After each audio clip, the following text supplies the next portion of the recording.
पिछले एपिसोड में आपने देखा पांडे जी को मेहता जी पर सोसाइटी फंड स्कैम का शक होता है और ये सुनकर रवि को गुस्सा आ जाता है। फिर मेहता जी शर्मा जी को पुलिस बुलाने के लिए कहते हैं। पुलिस आती है और मीना को थाने चलने के लिए कहती है। अब इसके आगे क्या हुआ ये देखिए। मीना, चलिए हमारे साथ।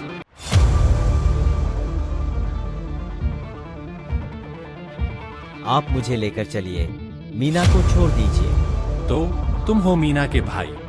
हाँ, मैं ही हूँ, मीना का भाई अर्जुन।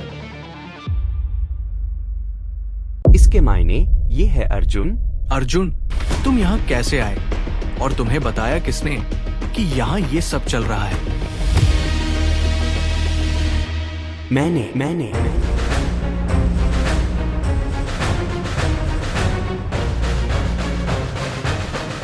मैंने बुलाया अर्जुन को। चलिए अर्जुन, आप थाने चलिए। मैं अकेला नहीं जाऊंगा, शर्मा जी भी चलेंगे। क्या कह रहे हो अर्जुन? सही बनने की कोशिश मत करिए शर्मा जी। पर मैं तुम्हारे साथ क्यों चलूं? चलना तो पड़ेगा ही शर्मा जी, आखिरकार आपने ही तो बोला था मुझसे मेहता जी को मारने के लिए।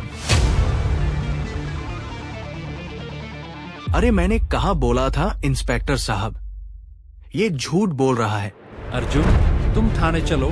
कुछ भी बोल रहे हो, कुछ सबूत है तुम्हारे पास? हाँ, सबूत है। क्या सबूत है तुम्हारे पास? मेरे पास पेमेंट ट्रांजैक्शन हिस्ट्री है। आपने मुझे 1 लाख रुपए दिए थे मेहता जी को मारने के लिए। क्या ये काफी नहीं है?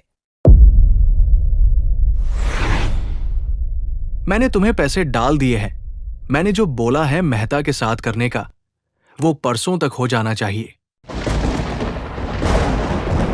देखिए सर, मोबाइल में साफ दिख रहा है कि इन्होंने मुझे मेहता जी को मारने के लिए 1 लाख रुपए दिए थे। वो तो तुमने मुझसे उधार लिए थे। झूठ मत बोलो शर्मा जी। क्या ये भी झूठ है कि जो सोसाइटी फंड में हेराफेरी होती है वो भी तुम नहीं करते? आपके पास कोई सबूत है इस बात का? सर, इस बात का सबूत तो कुछ नहीं है, पर इन्होंने खुद अपने मुंह से मुझे बोला था। सोसाइटी फंड, ये क्या है? सर, दरअसल हमारे कॉलोनी में सालों से जो त्योहारों के लिए फंड इकट्ठा होता है वो हमेशा कम ही पड़ता है, क्योंकि कोई उसे चुरा लेता है। तो वो सब कारनामा हमारे शर्मा जी का ही है। हमें तो समझ में ही नहीं आ रहा है कि इतने बड़े आदमी को पैसों की चोरी क्यों करनी पड़ रही है। बस मेहता जी, मैं समझ गया। ये सब काम हम देख लेंगे। आप दोनों चलिए थाने, वहां हम बात करेंगे। वाह रवि, तुम्हें तो मान गए। Thank you Sudhir ji. Thank you क्यों बोल रहे हो रवि? तुमने तो मीना को बचाया है। थैंक यू तो मुझे बोलना चाहिए। मैंने कुछ नहीं किया है, मैंने तो बस अर्जुन को बताया था। पर तुमने अर्जुन को फोन कैसे किया? सुधीर जी के फोन से। सुधीर जी, अभी नया एक बाजार खुला है, उसका नाम है लक्ष्मी बाजार। ये कहाँ आया? लाइए, आपके मोबाइल में आपको मैप पर दिखाता हूँ। मुझे यकीन नहीं होता कि इतने बड़े पोस्ट के आदमी ऐसा काम भी करते होंगे। इसीलिए आज के जमाने में तो किसी पर भरोसा करना ही पाप है। खैर ये सब छोड़िए, आखिरकार चोर पकड़ा ही गया। शुक्र है भगवान का, क्योंकि अब शांति कॉलोनी में शांति बनी रहेगी। जिंदगी भर मैं यही सोचता रहा कि इंसान की असली पहचान उसके रुतबे से होती है। बैंक मैनेजर, बड़ा आदमी, और इसी में मैंने आंखें मूंद ली। शर्मा को देख के गर्व महसूस करता था। सोचता था मेरे जान पहचान में कितना नेक और सच्चा इंसान है। पर सच तो ये है, वो ही असली गुनहगार निकला। और वो रवि, हाँ, उस बेचारे रवि पर तो मैंने हमेशा शक किया, क्योंकि जब भी शर्मा जी और रवि में टकराव हुआ, मैंने शर्मा जी का ही साथ दिया। रवि को झूठा, जिद्दी, नालायक तक कह दिया। शायद रवि ही होगा, और आजकल की युवा पीढ़ी भी ऐसी ही है। आज सोचता हूँ कितना बड़ा गुनाह कर बैठा मैं। रवि सच के साथ खड़ा था।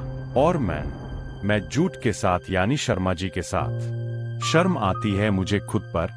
रवि का दिल दुखाया है, मैंने उसका भरोसा तोड़ा। एक काम करता हूँ, रवि से मिलने जाता हूँ और उससे माफी मांगता हूँ।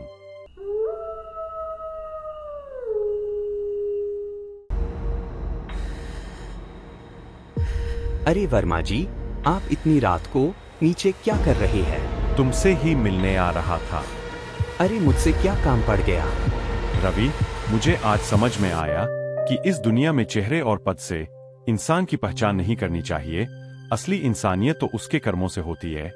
बड़े बड़े ओहदे वाले भी धोखेबाज निकलते हैं और छोटे से छोटा आदमी भी सच्चाई का पक्का होता है। शायद यही आज की दुनिया का सच है। नकाब पहने लोग हर जगह है। असली चेहरा पहचानना सबसे मुश्किल काम है और मैंने उस इम्तिहान में बुरी तरह हार मान ली। मैंने हमेशा शर्मा जी की तरफदारी की थी और तुम्हारा साथ कभी नहीं दिया। मुझे माफ करना रवि, और मैं पूरी शांति कॉलोनी की तरफ से तुमसे माफी मांगता हूँ, जिन्होंने भी तुम्हारी बातों पर भरोसा नहीं किया था। अरे ऐसा कुछ भी नहीं है वर्मा जी, इतनी छोटी सी बात के लिए आप। ये छोटी बात नहीं है। मैं मानता हूँ, पर जाने दीजिए, अब सब ठीक हो चुका है। चोर तो पकड़ा गया है और जो भी हुआ अब उसे भूल जाइए। एक बार फिर बोलता हूँ रवि, मुझे माफ कर देना। आप शर्मिंदा कर रहे हैं। आप मुझसे माफी मत मांगिए, मैं आपसे बहुत छोटा हूँ। चलिए अब अपने घर चलते हैं और सो जाते हैं। Good night. Good night.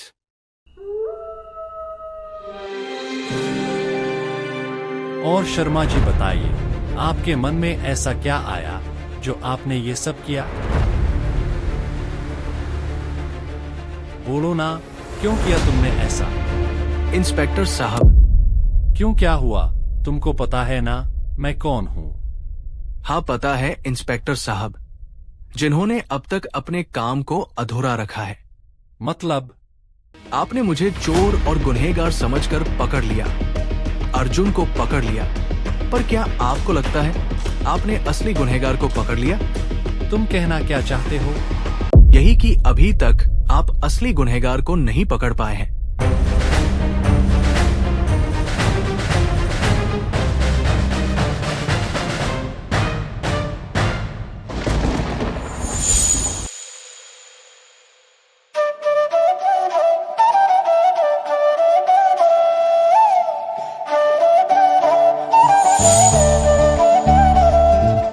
बताओ तो सही, कौन है असली गुनहगार? सर, सोसाइटी फंड की चोरी करने वाला कोई और नहीं,